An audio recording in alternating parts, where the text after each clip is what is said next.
We're showing you a free way in which you could see who sent you messages on the NGL application without the pro or subscribing.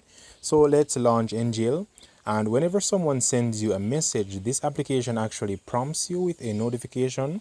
So what I'd recommend you to do is, as soon as you get the notification, there will be a timestamp attached to the notification. So what you can do from here is to hop on over to your Instagram profile.